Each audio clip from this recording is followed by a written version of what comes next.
Queridos, sabemos que o ministério de Cristo era acompanhado de parábolas, ou seja, histórias, ilustrações, coisas do cotidiano, mas todas elas direcionadas a um propósito específico ao qual Cristo estava ensinando ou estava pregando. Vemos isso que até os discípulos às vezes chegavam aos pés de Jesus e falavam: mestre, não entendemos essa parábola, nos explica direito. E Jesus ia explicar, vemos isso na ilustração do trigo e do joio, quando ele vai falar que é do mundo, que o inimigo é o diabo, que o campo é o mundo, que o trigo é os filhos da luz e o joio é os filhos das trevas. Jesus, mais uma vez, ele vem trazendo a ilustração. Vamos ver nos capítulos anteriores que ele vem na entrada triunfal de Jerusalém. Eu sempre falo, para nós a entrada triunfal é chegar numa limusine.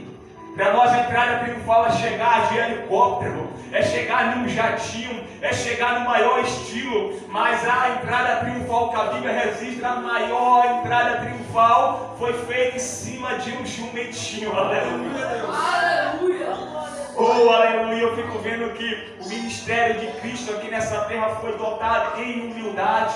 É tanto que ele fala: aprender de mim que sou manso e humilde de coração. E depois que e ele, tomando a palavra, ele começa a contar uma ilustração. Então Jesus tomou e falou, dizendo: o reino dos céus é semelhante a um certo rei que celebrou as bodas de seus filhos. Quando fala bodas, é relacionado à festa de casamento, porque tem bodas de prata, boda de ouro, é tantas bodas que eu nem sei mais o nome, é de algodão, mas é relacionado a casamento. Ou seja, pelo que nós entendemos na ilustração, o rei, ele ia fazer uma festa. O rei, ele fez um preparativo, só que não era para ele, era para o filho dele. Não era para ele, era para o filho dele. Ele fala: pega os seus servos e envia, vai e convida pessoas para as bodas do meu filho. Convida pessoas para vir a essa festa, esse banquete. A palavra fala, queridos, que as bodas, aqueles homens, seus servos, foi convidado pessoas. Chamou um, chamou outro. À primeira vista parece que era a pessoa selecionada. Já tinha as pessoas certas, já tinha as pessoas escolhidas. Olha, chama essas pessoas. Mas a Bíblia diz que quando os servos foram lá, que convidaram, fizeram convite para a festa, para as bodas, do casamento do filho, fala que elas não quiseram. Eu fico vendo em Mateus que Jesus fala: vinde a mim que os cansados sobrecarregados. Mas o fator principal que eu vejo nesse convite não é os sobrecarregados apenas. Não é aquele que estão cansados, mas é o vinde a mim. O convite foi feito, foi externo. O convite foi levado àquele servo. Saíram com o convite. Olha, há um convite. O rei está chamando para as bodas de casamento. Saíram com o convite na mão. E fala que aquele convite foi rejeitado por muitos. A Bíblia coloca aqui no lugar de servos. E quando nós entendemos que servo é aquele que serve, aquele que está à disposição de alguém para servir. É por isso que Jesus, quando ele veio aqui nessa terra, ele estava mais na condição de diácono. Ele fala: o filho do homem não veio para ser servido, mas veio para servir a muitos. Jesus, ele se colocou, aleluia, em um nível mais baixo, que às vezes era atribuído a um escravo, de lavar os pés dos seus discípulos. Aleluia, Deus. Aleluia.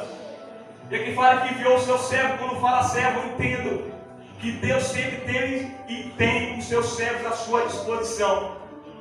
A Bíblia tem os anjos à sua disposição, que está a seu serviço para atender aquilo que Deus faz, para atender aquilo que Deus ordena, para atender aquilo que Deus manda. Eu entendo que Deus, ele tem homens e mulheres à sua disposição. Ele sempre teve profeta, juiz e sacerdote para fazer o seu convite, para fazer a sua vontade, aleluia. Mas a questão é que nem todos aceitaram o convite. A Bíblia fala de João, que diz assim, que ele veio para o que era seus. É como nós entendemos, esse primeiro convite era para um grupo de pessoas selecionadas e elas não quiseram atender. A Bíblia diz que Jesus veio para o que era seus e os seus o rejeitaram. E como se trata de convite, ou seja, Jesus fez o convite a mim todos. A questão é, poucos aceitam esse convite. Já aconteceu uma vez, conta assim que um homem ele cometeu um crime em uma cidade e por conta disso ele foi preso. E por ser conhecido, as pessoas foram no governador implorar: olha só desse homem, ele é conhecido da gente, liberta ele. E de tantas pessoas insistirem aquele governador para soltar aquele homem, ele fala: vou visitar ele na cadeia. Só que aquele governador se disfarça de pastor, pega uma Bíblia e coloca uma carta de perdão que dava a liberdade a ele dentro da Bíblia. Quando ele chega lá no presídio, ele fala: ei, moço, eu vim te dar esse presente. Essa Bíblia falou: primeiro, eu não gosto de crente, eu também não gosto de Bíblia, sai daqui com esse negócio. Ele fala: mas eu quero te dar isso aqui. Ele fala: não quero isso aqui, sai daqui. E foi grosso com aquele governador disfarçado de pastor, mas ele não sabia que a carta de perdão estava dentro da Bíblia. Passou pouco dia, saiu a sentença, condenada à morte, a fogo. No dia da sentença, aquele homem, antes da sentença, chegou alguém e falou: homem, tu não sabe quem era aquele homem? Era o governador disfarçado de pastor. A carta de perdão que dava liberdade estava dentro da Bíblia, e você recusou. Aquele homem, se arrependeu amargamente. Mas no dia da sentença, ele falou: olha, eu estou sendo condenado hoje, mas antes eu quero falar uma coisa. Eu estou sendo condenado agora não pelo crime que eu cometi, não pelo erro que eu cometi, mas estou sendo condenado pelo perdão que eu recusei. O convite que ele está externo aí, o convite está sendo feito: vinde a mim. Jesus, ele ainda está na cadeira direito do Pai, no lugar de advogado, porque ele intercede, mas vai chegar um tempo que ele vai estar na condição de juiz, de justiça. Ele não vai estar mais para interceder, ele vai estar agora para dar sentença e julgamento. O convite está de pé, muitos têm virado as costas. E quando ele fala para aqueles homens que na condição de ser vai e leva o convite, Jesus fala: por isso, prende por todo mundo e pregai o evangelho a toda a criatura. Leva esse convite. Jesus não estava dizendo que todo mundo ia aceitar. É tanto que ele alertou os discípulos: aquele que não aceitar, bate os pés, sacode a poeira. Mas ele fala: pregai o evangelho. Eu sempre digo que o evangelho ele ocasiona duas vezes a pregação. Quando ele não leva a pessoa a aceitar Cristo, uma coisa é certa, ele tira a inocência. E a Bíblia fala que Deus ele não tem o culpado por inocente. Se ouviu, não é mais inocente. Se ouviu a mensagem, se entendeu a mensagem, compreendeu, alguém falou, alguém pregou, não é mais inocente. Não pode chegar naquele dia e falar: Senhor, eu nunca escutei, Senhor, eu não sabia, ninguém falou para mim. Você não é inocente. O convite foi feito, você que recusou. Por que eu estou falando isso, querido? Porque nós, na condição, às vezes evangelizamos, pregamos, às vezes lemos, falamos de Cristo, da palavra, mas muitos vão virar as costas. Poucos vão dar ouvido. Aquilo que falou para Ezequiel: eu vou te levantar como atalaia, vou te levantar como profeta, mas eu vou falar para tu, esse povo de coração duro, Albertina, não vai ouvir. Ou seja, não vai ouvir, mas a palavra tem que ser pregada. A inocência tem que ser arrancada. Aqui estamos diante de pessoas, diante de pregador e pastor, que não somos mais inocentes.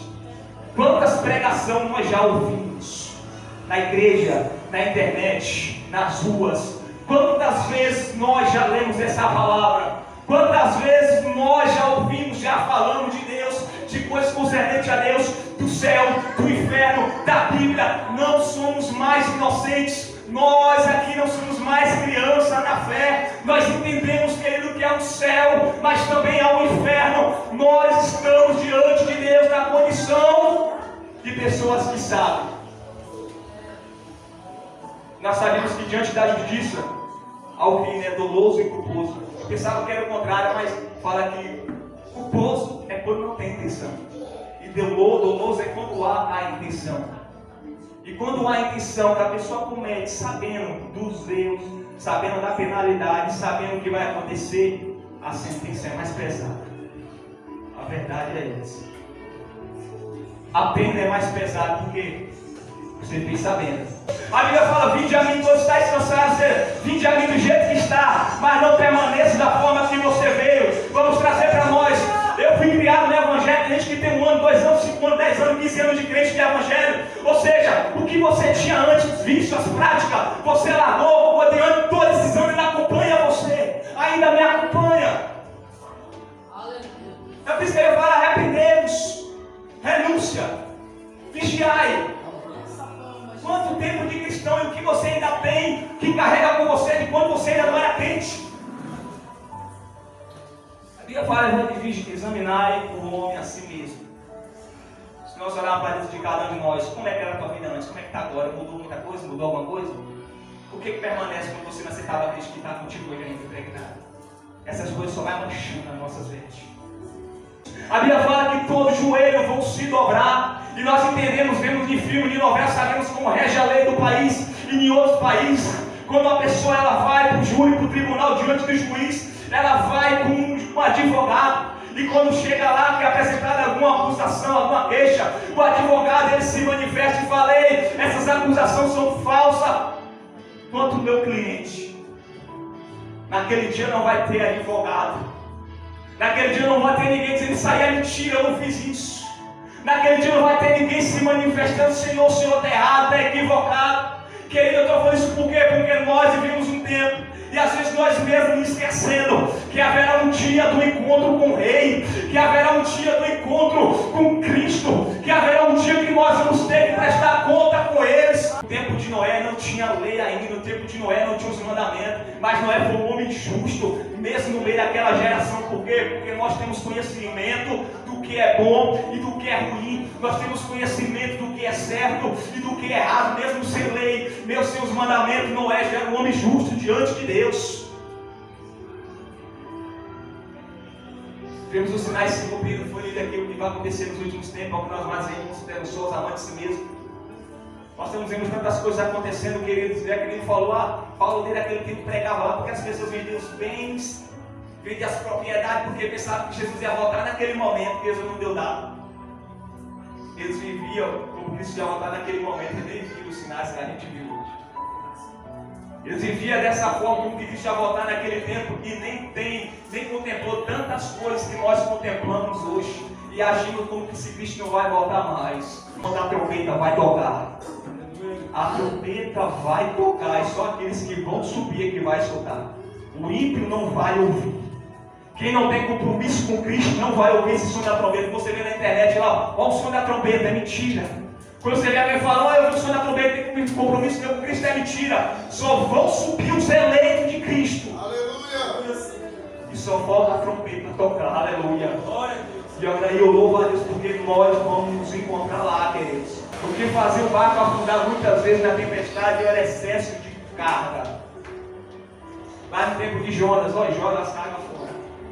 Quando o Paulo lá está sendo levado, comissionado para ser preso em Roma, que o barco estava lá sendo violentado, joga as cargas pesadas fora. Vamos jogar fora aquilo que não agrega, aquilo que não agrada a Deus. Porque tem coisas que agradam a nós, mas não está agradando a Deus. Que nós vamos a cada dia, queridos, buscar viver o propósito de Cristo. Olha, rejeitar o convite do mundo, convite mundanos, convite para as coisas que Deus não está naquilo, mas o único que nós não podemos rejeitar é o vinde a mim. Aleluia. Glória a Deus, que Deus em Cristo continue abençoando cada um de vocês.